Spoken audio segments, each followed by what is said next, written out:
Oi, amigo investidor, bem-vindo a mais um vídeo do canal. Meu nome é Daniel Campos e hoje a gente vai falar do Alzirão da Massa, famoso ALZR11, que já tem uma base de cotistas inclusive relevante, né? Já é um fundo aí que tem uma certa atenção do mercado, um fundo interessante porque ele é híbrido, né? Então a gestão aí tem uma visão muito clara para o que ela quer. Isso, na minha opinião, claro, para esse fundo no longo prazo. Isso para mim é interessante, como já diria a famosa frase, se você não sabe para onde você quer ir, qualquer caminho serve. Isso então é interessante você ter uma visão muito clara para o que você quer daquele produto em específico. Mas antes, claro, se inscreve no canal, já deixa seu like e entra lá no grupo do Telegram. A gente tem um e-book gratuito de FIAGRO, um e-book gratuito de FINFRA e também, quando a gente chegar nos 600 membros, a gente está com quase 450, salvo engano, a gente vai sortear uma caneca do Vai Pelos Fundos que for super bacana. Show de bola? Então agora sim, bora lá para o vídeo.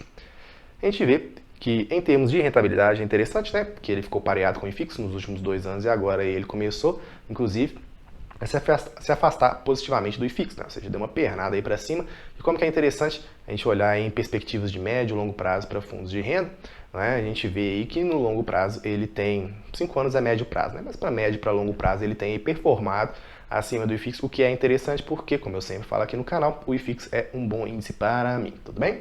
Quando a gente vê em termos de indicadores, a gente vê que ele está com um pequeno ágio, sim, de fato, né? Então o preço, o valor patrimonial dele está 1,05, porque o valor patrimonial dele está R$ 106 reais, e o valor da cota de mercado secundário é 112. O patrimônio líquido já com uma certa robustez, né? 740 milhões de reais, quanto maiores fundos, na minha opinião, mais interessante, eu sempre falo isso aqui, né, porque isso aí diversifica o risco para o investidor pessoa física. Né?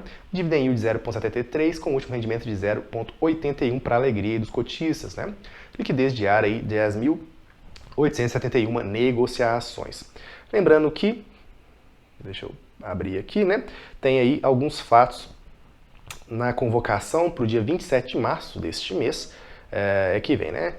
Uma Assembleia Extraordinária para, de uma forma não presencial, né, por meio de uma consulta formal para aprovação da 6ª emissão, né, e também, como eu estava aqui mostrando, né, de alguns movimentos, né, uma eventual realização de fundo de investimentos com potencial conflito de interesse. A gente sempre fala isso aqui no canal, né, como que é interessante a gente refletir, ou melhor, a palavra é importante, né, a gente refletir sobre conflitos de interesses. Por quê? Porque isso aí, né, de certa forma, aí, digamos assim, fala sobre a imparcialidade da gestão em relação à própria movimentação da gestão. Então é muito importante que você tenha participação, né, você que tem a participação aí no LZR, fique por dentro disso aí, se informe, né, inclusive eles mandaram um material de apoio sobre um desses pontos, né? Nosso amigo Caio postou lá no grupo do Telegram, entra lá, esse material de apoio também. Então é muito importante que você se mantenha informado, né? A gestão veio a público e falou dessa movimentação que tem um eventual, né, uma possibilidade de um conflito de interesses. Então é importante que você, que tenha participação no ALZR, saiba disso, tá bom? Mas tá lá, entra lá no grupo do Telegram, tá bom? Então bora lá pro relatório gerencial. Então, a gente vê aqui que tem alguns pontos importantes, né?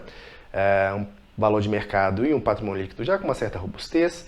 A gente vê que uma quantidade de cotistas de 119 mil, ou seja, é bem interessante. Esse fundo vem realmente tendo uma relevância no mercado.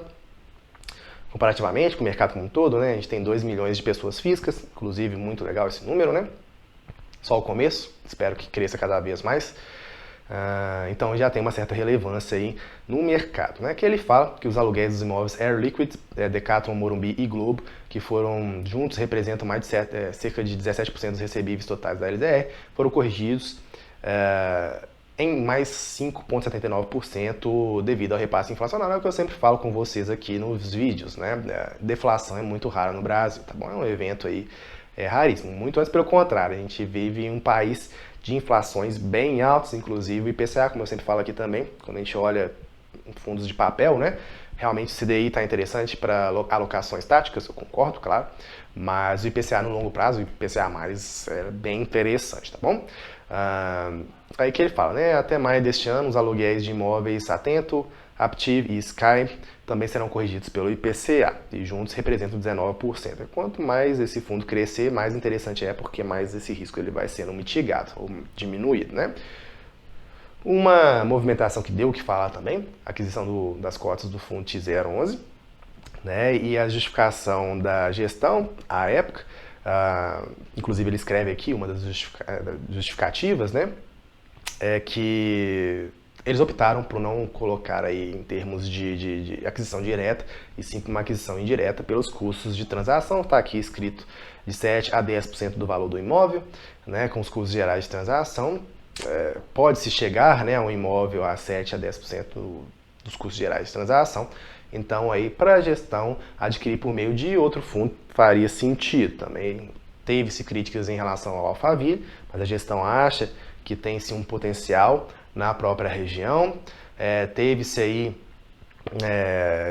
também a justificativa da gestão em relação ao prazo do contrato, ao crédito que está por trás disso, e também para eles foi interessante pelo preço da dívida, né? Então, para eles foi um movimento interessante, isso é uma justificativa da gestão, tá bom? Então deu o que falar, mas a gestão veio a público, enfim, e fez aí, né, o que a gestão pode fazer, que é falar o que ela está pensando, né? Como eu sempre falo aqui, tá? Isso não apenas para o Aires mas para qualquer outro fundo. Qualquer fundo que você for comprar, isso especialmente para os maiores, você está comprando a cabeça da gestão. Você tem que ouvir o que os caras estão falando, né? Não tem jeito. E aí você decide o que você faz com o seu dinheiro, a partir das justificativas, etc. e tal, tá bom? Em termos de imóveis, né, tem o Decathlon e Cobase, que ele fala, né? A Decathlon, inclusive, a gente... enfim, né, eu pelo menos, eu já inclusive até consumi na Decathlon, inclusive. Ela tem um posicionamento muito direcionado, né? É um varejo aí para esportes. A Cobase, eu confesso que eu nunca consumi, né, porque eu não tenho pets, mas aparentemente é uma player de destaque no varejo para pets. Enfim, essa é uma gestão que gosta de contratos longos, uma gestão que gosta aí do crédito, né? Ou seja, analisa aí o crédito de forma a ver a segurança daquele player, né? Enfim, Decathlon de fato, né? Inclusive o imóvel aqui nessa aquisição mais relevante em termos de tamanho, enfim, é o Decathlon Cobase, tá até a foto aqui, né? Você pode ver aqui no vídeo. A Decathlon, de fato, conheço que, inclusive já consumi, né? Não analisei o balanço não, mas me parece uma empresa que de fato tem uma certa solidez e um certo posicionamento interessante de mercado, bem direcionado. Eu gosto disso, como eu sempre falo aqui, né? Enfim, além das áreas atualmente construídas e locadas, o imóvel de Raposo também possui uma área relevante de terreno com potencial de expansão relevante, né? Ou seja, interessante também, por quê? Porque você adquire, né, um certo imóvel e aí ela tem um potencial aí de, inclusive, aumentar o cap rate. O que é o cap rate? Né? O cap rate é como se fosse o dividend yield do imóvel. Então, quando você compra, um cap rate é mais interessante que seja mais alto. Por exemplo, aqui tem um cap rate de 9,3%, que eu acho interessante. Quando você vende, né, o cap rate é interessante que você venda um cap rate mais baixo. Não é isso? Por quê? Porque preço importa. Não é isso? Como eu sempre falo aqui. E aí ele fala, né, por esse imóvel o fundo pagará valor de aquisição de 14,5 milhões, equivalente a um cap de 9,3%, considerando o aluguel vigente. Como se fosse, entre aspas, o dividend yield mesmo do imóvel, tá bom? Aqui ele fala também, outra movimentação importante, né, o aditivo do imóvel IPG. O fundo celebrou o primeiro aditivo de contrato de locação com Harrison Comunicação Limitada, né? Atual inquilino do edifício comercial localizado na rua Araporé, em São Paulo, capital. Beleza? O aditivo prevê, entre outros assuntos, a formalização quanto à intenção de rescisão futura do contrato atípico de locação do imóvel pela locatária em 3/7/2023, ou seja, mediante cumprimento de aviso prévio até 3/7/2023. E condicionado também ao pagamento de multa de rescisão antecipada do contrato e o valor estimado presente de 4,3 milhões de reais, correspondente a mais de 25 vezes o aluguel vigente. O valor este que poderá ainda ser acrescido dos custos recorrentes das eventuais adequações de responsabilidade da locatária necessárias no imóvel para sua efetiva devolução a serem apuradas no longo dos próximos meses. Ou seja, o que a gestão fala aqui, né, e ela tenta ir fazer com todas as suas operações, com todas as suas movimentações, contratos mais longos, com mais garantia, com risco de crédito interessante. É isso, né? Essa é a proposta desse fundo, para falar a verdade, um fundo híbrido, né, também, né? Isso aí se fica claro com os investimentos aqui do fundo. Então esse é um fundo aí para você pensar, na minha opinião, de longo prazo. né? Assim, não é um fundo que vai pensar no curto prazo. Para falar a verdade, eu acho que nenhum fundo de renda, como eu sempre falo aqui, é para o curto prazo, né? Mas mostra aí que a gestão e ela, inclusive, fala, pensa no longo prazo, né? Inclusive, ela fala uma coisa muito interessante. Enfim, o próprio mercado fala isso, né? O quanto que é importante a gente ter um cenário macroeconômico e político cada vez mais estável, né? Ou seja, esses contratos atípicos de muito longo prazo, eles só são possíveis com uma certa segurança jurídica, macroeconômica e política, tá bom? E isso é muito interessante para o investidor, na minha opinião. Eu sempre falo aqui, né, que eu gosto muito de contratos atípicos aqui, não apenas no ALZE, mas em qualquer outro tipo de fundo, tá bom? Contratou o formador de mercado, né, a XP Investimentos. Isso é interessante para dar mais profundidade para o fundo. Eu acredito que esse fundo já tem uma base de cotistas relevante, né? Mas enfim. Em termos aqui de caixa e valores imobiliários, né, eles falam, né, que o volume em caixa era de 105 milhões e aí com a aquisição de Tizer ficou aproximadamente em 93,6 milhões de reais, conforme já declaramos anteriormente, seguimos prospectando o mercado imobiliário, analisando possíveis novos ativos para compor a carteira do ALZE.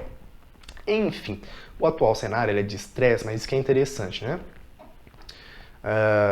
É claro que alguns fundos são de variáveis N, algumas dessas variáveis diz respeito à gestão, outras às variáveis macroeconômica e política, né? Alguns desses fundos vão passar por um cenário de estresse e desafio, com certeza.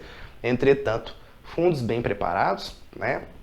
Enfim, eles vão ter aí grandes oportunidades, na minha opinião, para aproveitar aí e entregar valor para os cotistas no longo prazo. Isso é válido para a gestão, isso é válido para você, pessoa física também, beleza? Aproveitar bons produtos a bons preços nesses momentos de estresse. Quando começar a subir, aí todo mundo, nossa, agora eu quero comprar. Mas aí você vai ter uma razão preço, né? E o preço é um indicador de segurança muito menos vantajoso do que a gente está vendo aqui com vários produtos, tá bom? Enfim, em termos de rendimento aí, a gente tem 0,8 e por que teve esse aumento de rendimento? Ele fala aqui, né, os rendimentos provenientes do TISE e o reajuste de IPCA. Então, nesse fundo aí, e também a remuneração de caixa aplicada ao fundo de liquidez DI, né? Ou seja, né, manter dinheiro em caixa é muito interessante nesses cenários de juros tão altos. Isso aí que é Brasil, né? Assim, Brasil, os juros são tão altos, os juros reais são tão altos que você manter dinheiro em caixa às vezes é mais interessante do que fazer algumas operações, né? Enfim, impressionante e insustentável no longo prazo, na minha opinião, tá bom? Mas enfim, esse é um dos motivos para o aumento de rendimento do cotista.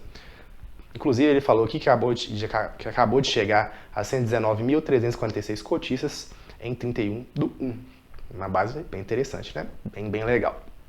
Enfim, informe de rendimentos 2022, a gente está naquela época, né, do ano, então não deixe para a última hora, tá bom? Demonstração de resultados, que ele fala, né, do resultado distribuído, que foi de 0,81, e ele mostra aqui também, ao longo do tempo, né, que vem aí gradativamente aumentando. Eu sempre falo isso aqui, né? Quando a gente olha em ações, um dos indicadores interessantes é você ter um aumento de dividendos distribuídos. E eu acho que, a minha impressão é, né? A gente vai ter que estudar aí ao longo do tempo, quando a gente tiver mais dados. A minha impressão é que isso vai ser também importante para os fundos imobiliários, né? Ou seja, bons fundos imobiliários que vão rentabilizar bem ao longo do tempo vão ser aqueles que aumentem gradativamente os seus rendimentos ao longo do tempo, beleza? E é isso que a gente tem visto aqui, né? Enfim, aqui ele mostra os componentes do resultado caixa, né? Do resultado distribuído, aí ele fala, né? Receitas imobiliárias, receitas financeiras, enfim, que foi aí de 0,81, como a gente acabou de falar. Ele fala também, né, das obrigações. Na minha opinião, né, assim, o fundo já é mais robusto, então ele já tem uma perspectiva de amortização, mas é sempre importante ter essa gestão bem controlada, né, a gestão da dívida bem controlada, enfim. Então aqui ele fala, né, parcelas futuras do imóvel Decathlon, que é relevante mesmo. Conforme apresentado no fato relevante de aquisição do imóvel, o fundo já pagou pelo ativo o valor de 44 milhões de reais a título de sinal, né? Aí ele fala, e das duas primeiras parcelas do saldo remanescente pagas em dezembro de 2021 e 2022, respectivamente, possui obrigação de pagamento de mais uma parcela devida em dezembro de 2024 e o valor de 24 milhões devidamente corrida pelo IPCA. Tá bom? Então ter essa gestão aí da dívida é muito importante Mas, na minha opinião, né, assim, perspectivas de tamanho do fundo aí bem controlada, né? Mas a gente tem que, claro, acompanhar o que a gestão vai fazer, como é que ela vai ter essa perspectiva. Em termos de localização dos imóveis, né, de fato, pega aqui na Grande São Paulo, né? Então a gente vê que, de fato, São Paulo é uma das regiões mais pujantes, para falar a verdade, é a região mais pujante, mais forte economicamente do nosso país. E aí você pega aí o Sudeste, né? O Rio de Janeiro está passando por sérias dificuldades imobiliárias, mas não deixa de ser uma região relevante. Esperamos, como eu disse, né, que o país como um todo melhore e a região do Rio de Janeiro melhore em termos do seu mercado imobiliário. A gente sempre espera, né, e torce porque o país melhore como um todo, claro, né? Então aqui ele fala também, né, que é um fundo híbrido, muito interessante isso, né? Então tem edifícios corporativos, galpões logísticos, centros de diagnósticos, data center, enfim. Inclusive o setor de data center eu acho que é um setor que é muito interessante, no exterior ele é bem relevante, né? Alguns dos REITs mais interessantes, na minha opinião, normalmente estão sempre caros, né? Mas o REIT é o Real Estate Investment Trust, para quem não sabe. Mas são de data centers, né? São bem interessantes aí. Mas no Brasil aí a gente está engatinhando, né? Claro que tem algumas perspectivas, mas é interessante a gente ver que já está aí, de certa forma, sendo olhado para o mercado de fundos imobiliários, né? Tá. A gente viu, eu já falei isso antes, né, mas a gente viu aqui no relatório gerencial, anos atípicos até o vencimento das locações, média de 8,8 anos. São contratos bem longos, que só são possíveis para um cenário macroeconômico que o permita, né? Então, isso que é interessante, né? Como a gente vê que as instituições de um país, eu sei, né? Eu sei que você está pensando, eu sei que o Brasil tem muito a melhorar, eu vou concordar 100%, mas a gente vê, né, que o cenário de regulamentação já permite, inclusive macroeconômica, esses contratos muito longos, né? Inclusive é algo que é muito interessante, como eu disse, né? Tem uma perspectiva aí